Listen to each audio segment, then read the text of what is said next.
Estamos en La Oveja Eléctrica, un espacio que cruza los umbrales del pensamiento que nos trae la exploración científica. ¿Qué tal, Pepe? Hola, ¿qué tal, Kelly? A 200 años del nacimiento de Darwin, veremos el cambio que significó su obra. Y de hecho, una mutación pequeña lo transforma todo, tanto en la novela de la biología como en la literatura y en la vida cotidiana.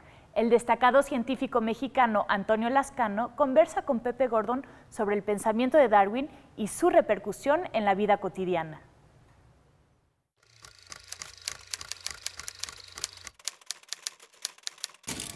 Y fíjate, es interesante el paralelo que se puede armar con los dramas contemporáneos en las narraciones. A veces son también pequeños cambios, una mirada o una falta de mirada, lo que hace que una historia vaya por otro lado. Y estudiarlo desde la biología me parece apasionante, ¿no? Es apasionante sobre todo cuando te das cuenta que la biología es una disciplina histórica, que tú puedes explicar bien, bastante bien el pasado, pero que sin embargo está siempre el factor de la contingencia. Ese pequeño salto, ese pequeño error, esa pequeña diferencia, ese pequeño acto de azar que se da en la evolución que te puede cambiar por completo el desarrollo de la biosfera. Y un caso concreto son los dinosaurios.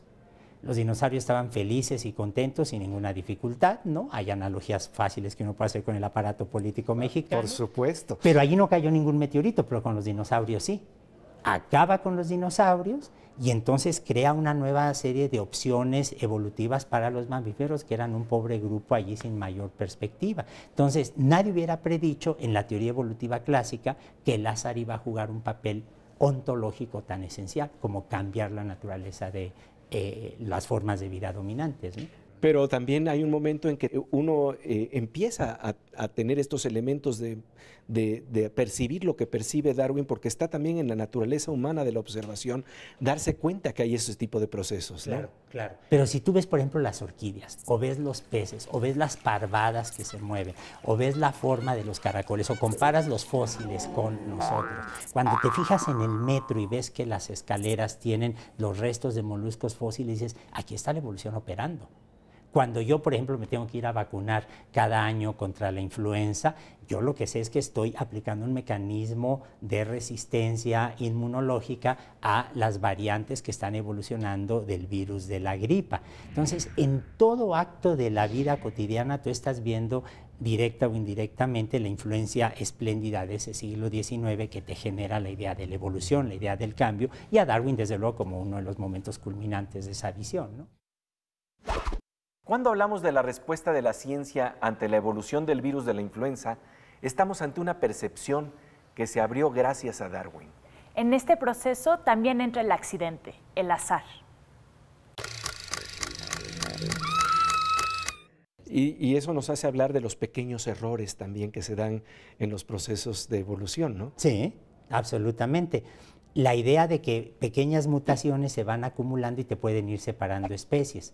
Eso lo tenemos muy claro, por ejemplo, en el caso de las moscas, lo tenemos muy claro en el caso de muchas plantas, pero a veces también puedes tener cambios muy rápidos e insospechados. Una amiga muy cercana, muy querida, Lynn Margulis, es una bióloga que insistió, propuso, y ya todo el mundo lo acepta, que hay un proceso que es igualmente que es el de la simbiosis.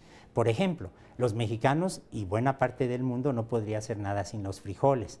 Los frijoles se desarrollan porque tienen unas bacterias que se les pegan como simbiontes, que se llaman Rhizobium, que son los que fijan nitrógeno. Tú ves cómo se pegan esas bacterias y es el mecanismo de infección. ¿Cómo se desarrollaron leguminosas como los frijoles? Porque se dio la infección con una bacteria y de repente se abre todo un nicho nuevo para que se expandan esas plantas de leguminosas. Algunas veces esa simbiosis puede ser tan íntima que es un proceso que hemos visto, se ha observado en el laboratorio, que una bacteria se puede meter adentro de otra célula y da origen a un organelo, lo que comienza como una especie de agresión carnívora, haciendo una mala similitud, pero a nivel microbiano te da origen a todo un tipo nuevo de células como las de nosotros. Y ahí no son cambios pequeños, sino que son cambios radicales, así que se dan muy rápidamente en la evolución, que no te van a dejar un buen registro fósil, pero que tú puedes detectar ahora comparando, por ejemplo, el DNA. La evolución de lo sutil no se puede detectar en un fósil, sino en el ADN, y este cambio puede ser extraordinario. Seguiremos viendo el pensamiento de Darwin en la biología y en la vida cotidiana, pero antes del corte vamos con la sección de nuestra compañera Silvina Espinosa de Los Monteros.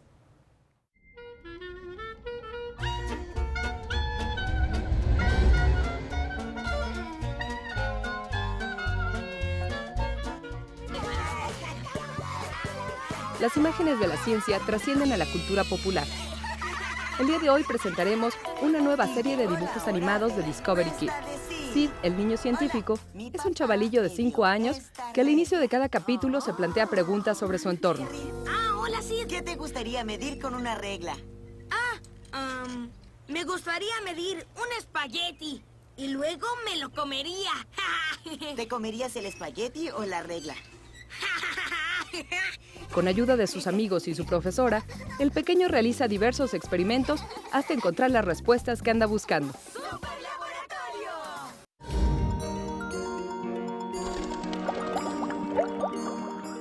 Estamos de regreso en La Oveja Eléctrica con las repercusiones del pensamiento de Darwin a 200 años de su nacimiento. Fíjate, Kelly, que el pensamiento de Darwin llega incluso a otros monos. Esta es una perspectiva que nos permite ver hasta dónde la evolución ilumina lo cotidiano. Se van a sorprender.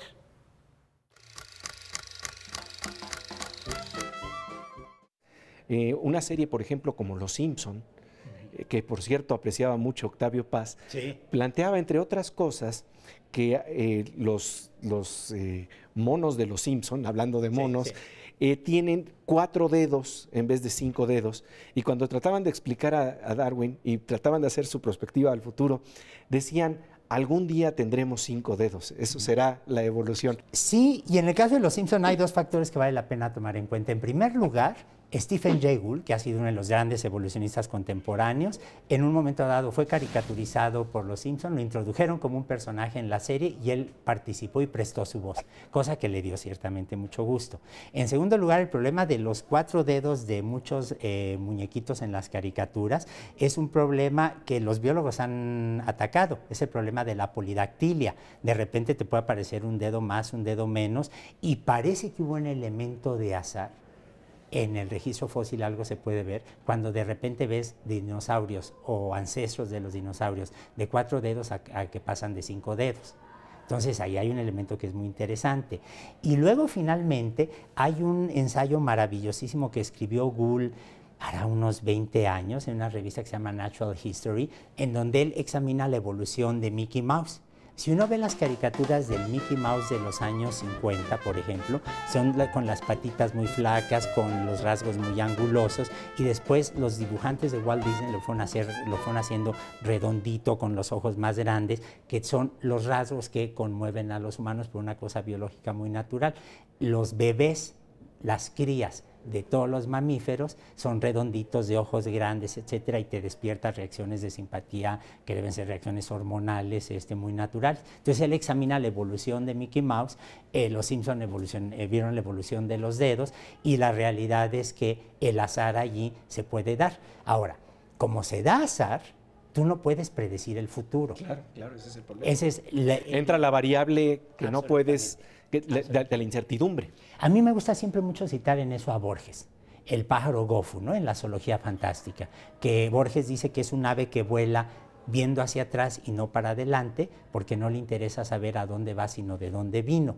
Y lo mismo pasa con los biólogos evolucionistas. Podemos explicar el pasado con rangos de certeza bastante considerables en muchos casos, pero no sabemos cuál va a ser el futuro. No sé cuál va a ser el futuro de la biosfera, no sé si los pingüinos van a terminar convertidos, por ejemplo, en algo equivalente a las ballenas, que lleven una vida totalmente acuática, o van a permanecer en ese nicho. No lo puedo saber. Puedo ver las tendencias evolutivas, pero el elemento de azar siempre me impide con certeza decir cuál es el futuro de un grupo biológico dado, ¿no? El azar siempre nos trae un elemento de incertidumbre. Nunca sabremos del todo cómo mutarán los Simpson. ¿Quién hubiera imaginado el análisis de la mutación de Mickey Mouse hecha por un gran biólogo? Sin embargo, todos hemos tenido un atisbo de la evolución.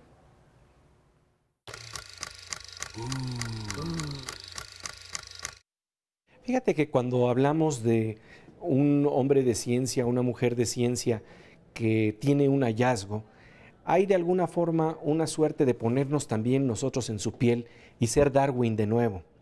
¿A ti cómo te pasa ese fenómeno de volver a ser Darwin, de ese momento en que descubres lo que descubre Darwin?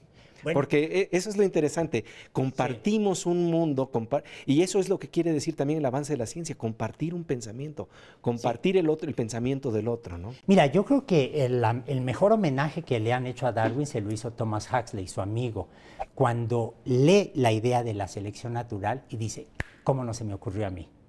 El mejor homenaje que tú le puedes hacer a una mujer de ciencia, a un hombre de ciencia, a una científica, a un investigador, es decir, ¿cómo no se me ocurrió esa idea tan maravillosa? Así, con esta envidia sana, que sin embargo te das cuenta que como una especie de epifanía laica, en donde de repente tú lo que tienes es una visión totalmente distinta del universo. Y todos hemos tenido esa experiencia, por ejemplo, de niños, ¿no?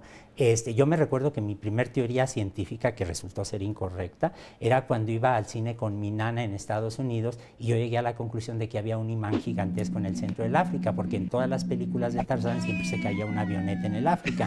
Entonces, ahí lo que tú estás viendo es lo que le debe pasar a todos los niños y a todas las niñas del mundo, que de repente integran distintos conocimientos y producen una teoría. Y haces tus inferencias. Exacto. Mi teoría no ha resistido la prueba del tiempo, a diferencia de la de Darwin, eso hay que decirlo. Pues bueno, me encanta la teoría del doctor Lascano. La hipótesis no fue correcta, pero las ganas de observar y entender son la fuente de lo que se vuelve una vocación científica. Seguiremos platicando con el doctor Lascano sobre Darwin, pero antes vamos a la sección El Performance de la Ciencia, en donde pequeños experimentos nutren nuestra curiosidad, nuestras ganas de observar y entender.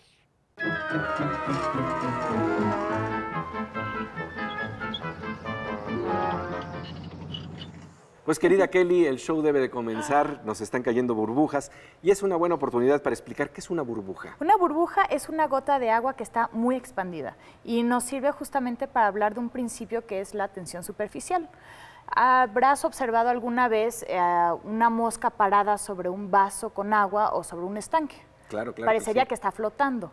Lo que sucede ahí es que las moléculas del agua son muy unidas y les gusta agarrarse. Entonces, estar juntas. Muy juntas. Entonces se agarran de los brazos, se agarran de los lados, se agarran para abajo y generalmente también se agarran para arriba. Pero en este momento, como hacia arriba tienen aire, entonces no se pueden agarrar y por eso se crea esta tensión. Mira, Pepe, vamos a hacer aquí 3 campos de tensión superficial que estamos haciendo con agua con jabón, como si fueran burbujas. Y te voy a pedir que truenes la parte del medio a ver qué sucede. Está muy claro cómo todas las otras 2 partes siguen todavía vivas. Así es, y se hicieron un poquito más chiquitas porque a las moléculas del agua les gusta estar más juntas, más unidas. Como nos gusta estar a todos más juntos, más unidos, pero en otro campo semántico, sin tensión superficial, también sin tensiones profundas. Muchas gracias por este performance, Kelly. Y después de un corte regresaremos con el doctor Antonio Lascano para que nos hable sobre la influencia de Darwin en las ideas de vanguardia.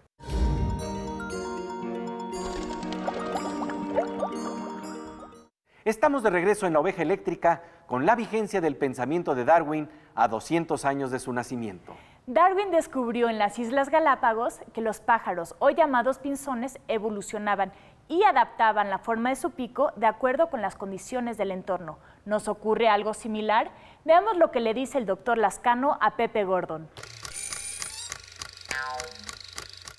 Y cuando estamos hablando de estos elementos que se aplican en términos de biología, también ha venido la tentación, por ejemplo, con Richard Dawkins, de plantearlo en términos de las ideas, la evolución de las ideas, la adaptación de las ideas. Sí, y de hecho yo creo que eso corresponde a algo que es muy natural. La gente acepta, por ejemplo, que cambian la economía, cambian los medios sociales, cambian los planetas, cambian las lenguas, cambian las religiones, cambian los seres vivos. Entonces, de manera natural es, bueno, tal vez las ideas también están cambiando. Y lo que Dawkins dice, bueno, hay memes, ¿no?, que en realidad están sujetos a una selección natural. Muchos críticos de Dawkins lo que dirían, no, ahí estamos viendo una evolución lamarckiana, porque ese es un rasgo muy importante. Tú y yo en este momento estamos representando miles de años de cultura acumuladas de la cual nos beneficiamos. Napoleón le dice a sus soldados desde la cumbre, desde la cúspide de esas pirámides, 40 siglos de historia os contemplan, desde este libro, desde el anillo, desde tu reloj, desde el saco, desde las gafas, yo lo que veo es la acumulación del fenómeno social de la evolución cultural. Y entonces es muy tentador pensar que allí hubo un papel de selección, pero también hay flexibilidad que Dawkins no menciona. A mí, por ejemplo, algo que siempre me ha dejado asombrado, y es un dato minúsculo si lo quieres ver así, es la diferencia entre el cuchillo y el tenedor que usamos en Occidente y los palitos chinos que se usan en Oriente. Eso de lo que te está hablando es de la extraordinaria plasticidad de la mente humana para resolver el mismo problema de formas totalmente distintas. Pinzones japoneses, pinzones occidentales. Digamos, digamos. Oye, pues Antonio, la verdad te agradecemos muchísimo esta conversación para la Oveja Eléctrica. Fue un placer enorme, de verdad. Muchas gracias. El pensamiento de Darwin transformó nuestra idea del mundo, nuestra forma de observar la naturaleza. Su pensamiento sigue vigente, nos reta, evoluciona. Por ello, lo celebramos en la Oveja Eléctrica a 200 años de su nacimiento. Y pasamos ahora a la sección Aguas con la Morsa.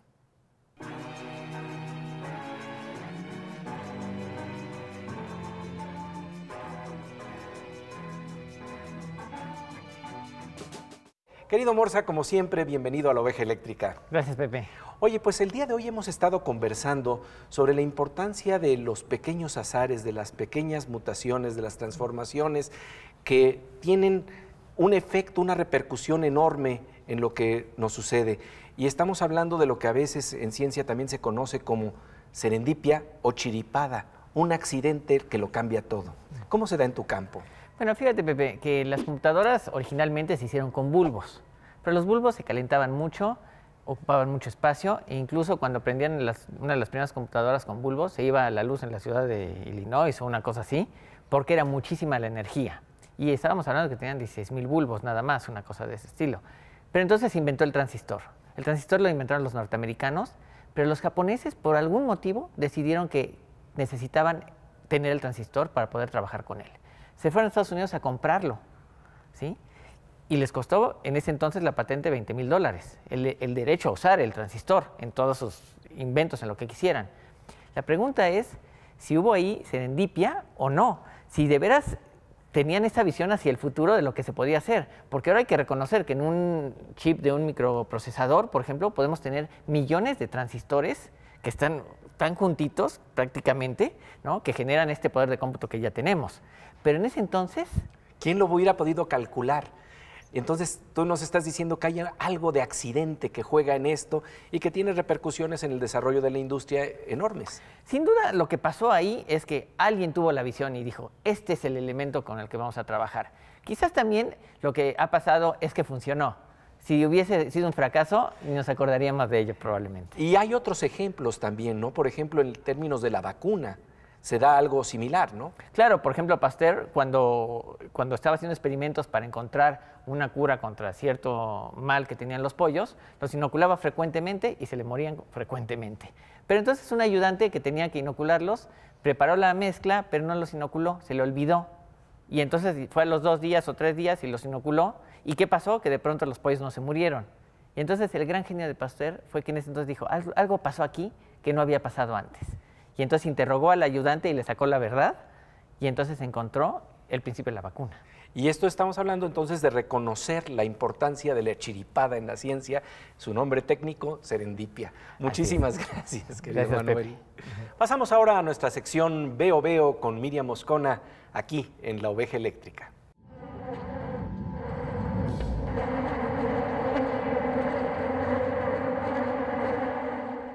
Querida Miriam, como siempre, bienvenida. Fíjate que este programa da muchos toques, es demasiado eléctrico. La oveja eléctrica, estamos hablando de la mosca eléctrica y ahora de algas eléctricas. Así es, Pepe, es un hecho sorprendente. Se trata de organismos chiquititos, unicelulares, que si uno se interna en el mar de noche y tiene la suerte de verlos moverse en grupos grandes, puede tener de verdad la dicha de ser alumbrado por estos seres maravillosos. Es increíble, son como lamparitas submarinas. Vamos a verlas. Si a usted le gusta bucear y olvida llevarse una linterna para alumbrar su camino, ojalá se encuentre con estos seres unicelulares que se mueven en bancos. Estas milagrosas algas poseen una enzima que cuando reacciona con oxígeno provoca un destello de luz. Esta luz sería imperceptible al ojo si viniera de una sola alga, pero cuando se trata de numerosas floraciones, pueden ser visibles como una luz parpadeante en el océano. Generalmente estas lamparitas móviles se encuentran en mares de aguas cálidas. Su forma de reproducción es toda una obra de cercanía y separación, pues la célula se divide para formar dos individuos idénticos. Este ser, el papá, desaparece para dar lugar a dos hijitos portadores de luz marina. Quizá algunos diseñadores de pantallas quieran inspirarse en estas formas marinas que, como las estrellas, se desplazan con luz propia. Con las imágenes que nos trae nuestra querida Miriam Moscona, quien ha evolucionado a mosca eléctrica, es decir, una poeta que lee las artes plásticas que se abren con el ojo de la ciencia, llegamos al final de esta emisión. La próxima semana conversaremos con el físico Manuel López Michelone, La Morsa, sobre un tema apasionante. No se lo pierda, aquí, en Canal 22. Nos encontramos con el físico Manuel López Michelone. En el próximo número conversaremos sobre la física de los superhéroes, la ciencia que está detrás de los supuestos poderes que tienen estos personajes. Sí, vamos a tratar de descubrir aquí qué reglas de la ciencia son las que se aplican, las leyes de la física que funcionan, cuáles son las exageraciones que los cómics nos han metido en la cabeza como si fuesen reales. Los esperamos aquí en La Oveja Eléctrica. En Canal 22.